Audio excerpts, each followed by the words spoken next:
सादा जूते, मामूली कीमत के कपड़े, कहा तो ये जाता है कि आपके बैरून मुल्क खुफिया अकाउंट हैं, बैरून मुल्क होटल हैं, वो सारी दौलत कहाँ है? वो मैंने सब डोनेट कर दी गवर्नमेंट ऑफ पाकिस्तान को। मेरे पास जब आए तो मैंने पावर ऑफ अटॉर्नी दे दी कि तुम सब ले लो। क्या ये ऐसे इल्जामात हैं? झूठे पक्के अव्वल दर्जे के। मैंने आपको बताया ना कि जितने मुनाफिक और झूठे इस कौम में मिलेंगे आपको, खासतौर से हुक्मरानों में नहीं, और कहीं नहीं मिलेंगे।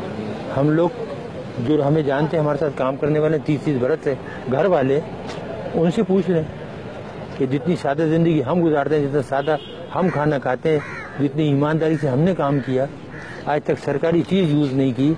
अगर दफ्तर का आदमी आया तो उससे काम लिया तो उसको हमेशा 500 रुपए दिए। डॉक्टर साहब, कितनी पेंशन मिलती रही आपको? पहले तो मिलती थी 4,467 रुपए, अभी 19,000 हो गई। फिर बाद में गवर्नमेंट की स्पेशल पेंशन दी है। जब उन्हें ये पता लगा कि इनके पास कोई पैसा वैसा नहीं है, इन्होंने कोई चोरी नहीं की और ये सब बकवास थी, प्रोपेगेंडा था, न मकान है, न अकाउंट है, न कुछ है, तो फिर आए कि जी हमें पता है आपको बहुत तकलीफ है फाइनेंशियली, बहन भाइयों से ले लेके गुजारा कर रहे हैं, तो फिर एक स्पेशल पेंशन दी। कि आपकी टीवी की एक औरत होती जो पहले सब्जियाँ बेचती थी, वो एक दिन एक प्रोग्राम में कह रही थी, बहुत दिन हुए, तो जी इनके 23 प्लाट हैं इस्लामाबाद में, 23 बंगले। एक और साहब हैं जो अपने आप को बहुत बड़ा मशहूर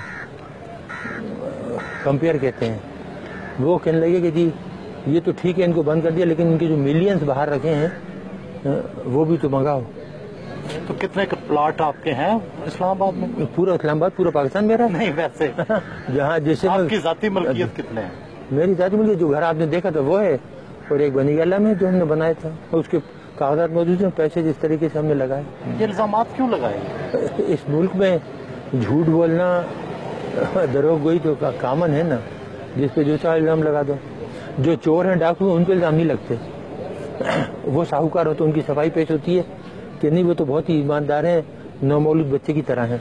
एटमी मुल्क पाकिस्तान में हर तरफ लोड शेडिंग के अंधेरे हैं, क्या न्यूक्लियर तवानाई से ये मसला हल हो सकता है?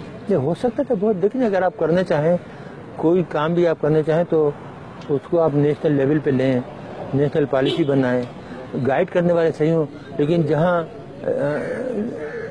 चीज़ें जाहिलों के हाथ में हों, वो कुछ कर सकते हैं। नहीं, क्या तरीका है? कोई शॉर्टकट है? शॉर्टकट देखिए, तरीके बहुत से हैं, लेकिन अब हमने कसम खाई है कि इस मुल्क को कुछ नहीं बताएंगे। जो हमने बताया उसका जो सिला मिला ना, अब उसके बाद कोई सोल्यूशन, कोई हल नहीं बताएंगे किसी को। आप नाराज हैं लोगों से? ये लोगों से तो नाराज नहीं है, लेकिन एहसान फरामोश से तो नमक हरामों से नाराज है। आवाम से नाराज नहीं है, आवाम तो बेचारे बहुत मोहब्बत देते हैं। आपने खुद अभी मेरी बेगम को देखा, सीधी सादी बेचारी किन जाती, कितने गुस्से में आई वो, जिसके साथ ये हो कि 6.5 साल से बंद रखा है, बच्ची को नहीं आने देते, मिलने नहीं देते। बोल देते कि लुटेरे डाकू तो पूरी दुनिया में घूमते फिरते हैं और हम इस मुल्क के लिए खतरा बन गए, जबकि हमारा कोई ताल्लुक ही नहीं। 9 साल से हमारा कोई ताल्लुक ही नहीं ऑर्गेनाइजेशन से। गैर मुल्की अखबारात में आता है कि टम्बकटू में आपका कोई होटल भी है। ये बिल्कुल होटल है, हमारा तो नहीं है।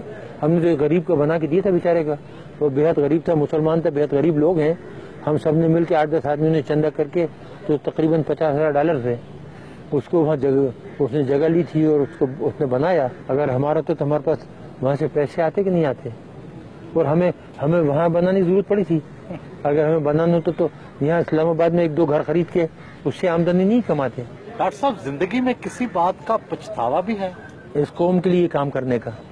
आज वो ये होता है, कभी कभी आदमी सोचता है ना कि कोई और काम करता, तालीम की तरफ ध्यान देता बजाय ये काम करने के ना, एजुकेशन की तरफ प्रोफेसर बन जाता। मेरे पास बहुत पेशकशें थी, लेकिन एकदम ये जब हिंदुस्तान ने धमाके किया तो 74 का, तो फिर मैंने देखा कि पाकिस्तान का जो वजूद है खतरे में पड़ गया है, तो इसलिए वो काम छोड़ के तो इधर आ गया।